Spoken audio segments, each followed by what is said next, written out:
Holy Narcissist, Angel with a Dirty Face. Hello, I'm H.G. Tudor. Narcissists appear in all walks of life. Certain places attract more narcissists than usual because those environments cater particularly well to the prime aims. Certain environments enable our kind to assert control more readily, with greater ease, to a greater number of people. Certain environments provide us with huge amounts of fuel. They also cater to a considerable array of character traits that we can acquire, alongside a vast range of residual benefits. Politics is one of those arenas. Being a pop star, or a sports star, or an industrial titan. Those are environments which cater to the needs of our kind, and that's why you find so many narcissists flocking to politics, to entertainment, to entrepreneurism. This also includes religion, both organized and less than organized, both in terms of those staple world religions that we are all aware about, and then those lesser-known cults that exist. If you would like to understand more about the way that the narcissist harnesses the power of religion from the perspective of the clergy, then watch my video, The Holy Narcissist. It might be argued that could there be no more greater powerful way of controlling people than to invent a method of telling somebody, if you do not do what I want you to do, you will suffer eternal damnation. If you do what I tell you to do and live your life in a particular way, you will receive salvation.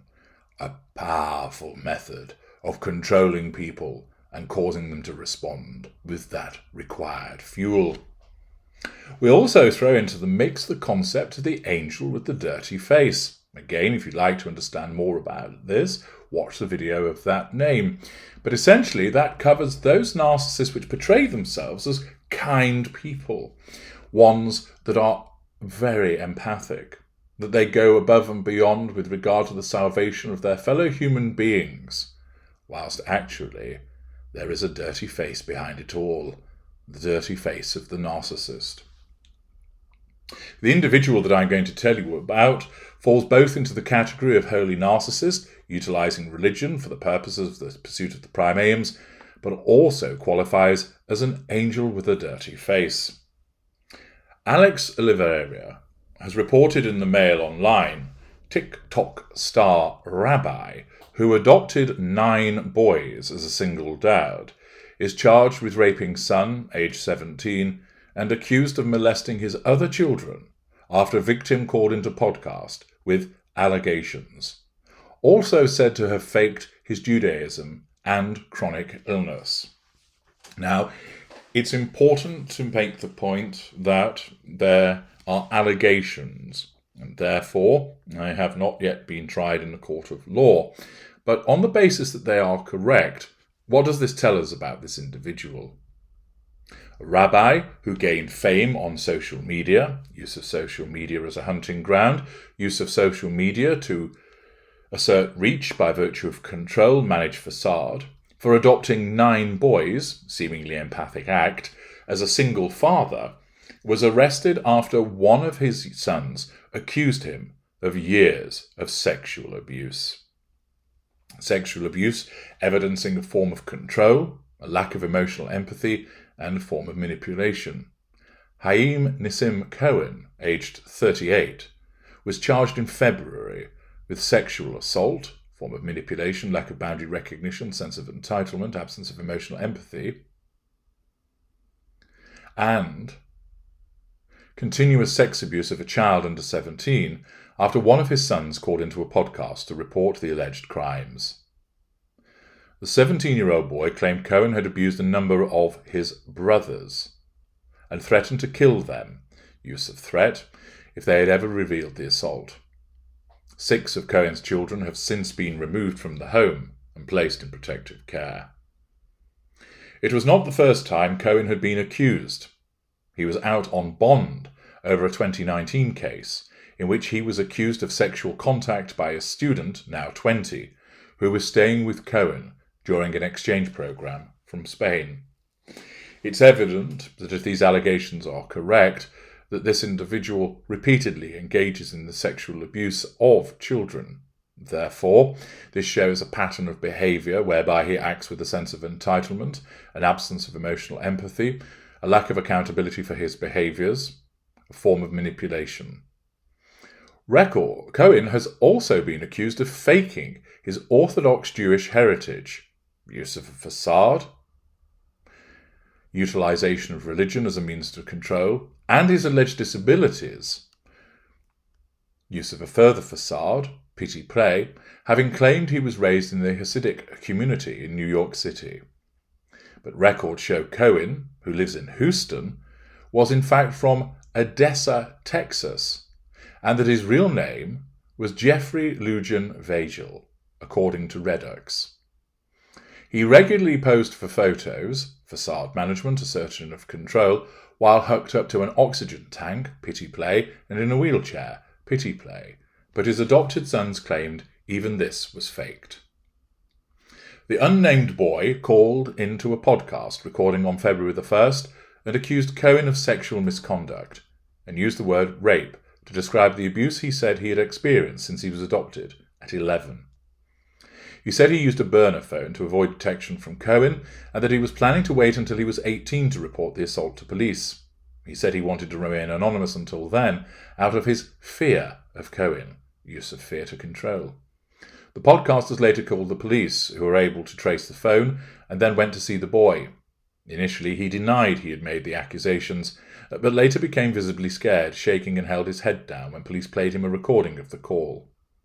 He eventually admitted he was the one who made the call and told police he was not brave enough to say anything about the abuse, according to ABC7. Chief Prosecutor for the Harris County District Attorney's Crimes Against Children Division, Jana Oswald, detailed some of the allegations against Cohen to the Houston Chronicle, saying he would allegedly lock the boys in a room for long stretches of the day, imprisonment, assertion of control, then force them to engage in sexual acts when he released them, sexual abuse, lack of emotional empathy, sense of entitlement.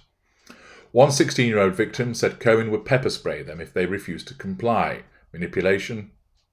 Oswald alleged Cohen intentionally used the guise of religion and a facade on social media to try to hide his true nature and crimes. That social media presence included a TikTok page with over 200,000 followers. I dare say that's somewhat reduced now these allegations have come to light. Along with widely viewed YouTube, Facebook and Instagram profiles. Use of social media as a means to assert control and draw fuel. On these accounts, Cohen and his family would showcase their religious lifestyle, and the adoptive patriarch advocated for single men to adopt children, facade management. Our mission is to help provide support and understanding from a Jewish perspective. Our goal is to reach out to other homeschooling families in order to create a network, Cohen wrote on his website. We are open to all levels of observance. Please feel free to contact us with any questions or suggestions. But some accused Cohen of fabricating that religious lifestyle and background. On social media and in public, Cohen often appeared in a wheelchair and wearing an oxygen mask.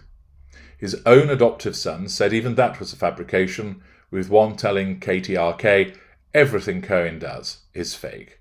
Use of fakery, facade management. The teen stated that Cohen only uses his wheelchair when people come over or when he is in public, facade management. Cohen's charging document read, the teen stated that Cohen has 6 oxygen tanks and he does not use them, and that Cohen only coughs uncontrollably when he is in court, pity play. The attorney representing the exchange student Cohen was accused of molesting in 2019, told ABC13 the charges against him were no surprise. There were so many red flags, said the attorney Sherry Chandler. We all suspected Cohen as a paedophile. You don't just start one day. We all suspected the other kids were getting abused. In that case, the student complained to the Sharpstown High School about Cohen's behaviour. The student is suing Cohen and the group that placed him at his house, according to ABC13.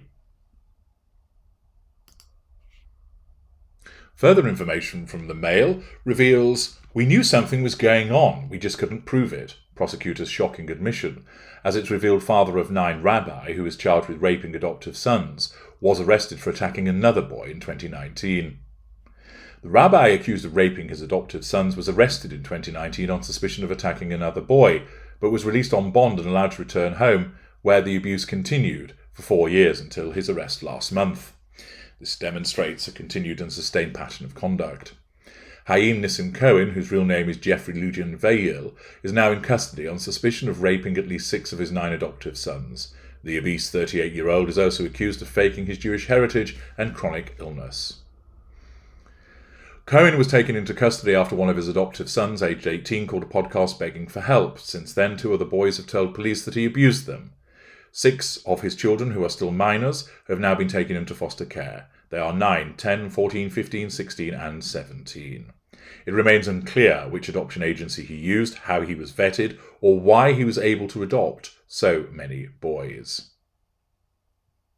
It's not the first time he's been arrested for attacking a child. In 2019, a Spanish exchange student who was living in his home told police that he attacked him too. He was charged with sexual indecency, but was granted bond and was allowed home to the 9 boys who now say he abused them. When in trouble, Cohen would tell the boy that he needed to make him happy. Application of guilt.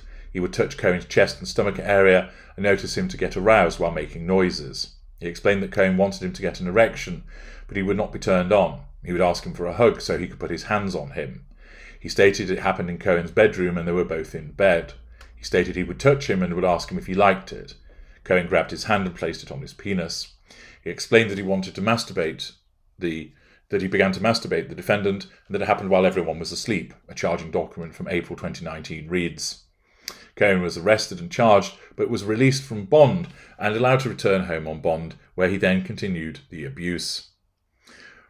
Prosecutor Jana Oswald from the Harris County District Attorney's Office admitted last week after his arrest on the new charges, "All of us knew there was something going on, but we weren't able to prove it." When questioned on why he was released, a spokesman for the DA's office told DailyMail.com there's generally a pretty high bar for a defendant to be held without bond, which is a constitutionally protected right in most circumstances. Whilst prosecutors may make recommendations regarding bail, judges set it. Child Protective Services declined to give details on how many times it had been called to Cohen's home, citing ongoing police investigations. It's unclear why the children were not removed from Cohen's care after the 2019 incident was first reported. CPS in Texas also investigated him, but the boys say they were instructed by Cohen to lie. Assertion of control, use of lies.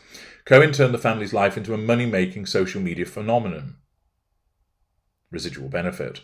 He set up a Cash App account where strangers could donate to their family and also advertised Amazon wish lists. In disturbing videos, he talked of being misjudged and discriminated against by strangers, smearing, pity play, blame shifting. There isn't a week that goes by that our family doesn't receive some kind of discrimination. So many have a disregard or simply a misunderstanding of others' beliefs. We must remember the importance of having empathy for all humanity, irregardless of beliefs. No such word as irregardless, shows it's a bit thick, but also demonstrates once again an individual who believes that he has empathy, but clearly does not as a consequence of the abusive behaviours. Wishing you peace and blessings, he said. It remains unclear how he was able to adopt the children. Accordingly, we have an individual here which shows so many indicators of the behaviour of a narcissist. He acts with a sense of entitlement towards those children. He uses various manipulative behaviours. He has no emotional empathy. He evidences an absence of accountability. There's a haughty dismissiveness with regard to the way that people talk about him. There's grandiosity with regard to the showcasing and showmanship that goes on social media. He shows various aspects of the narcissistic dynamic and an absence of boundary recognition. He's very clearly a narcissist which has utilised both religion and a supposed being an angel by adopting so many children, when in actual fact he continues to abuse them and has done so for years as part of his need to control those children, who are, unfortunately for them, intimate partner secondary sources to him, alongside the fact that he draws fuel from their responses and that he draws character traits and residual benefits more widely as a consequence of the facade that he portrays to the outside world. I'm hgtudor. Thank you for listening.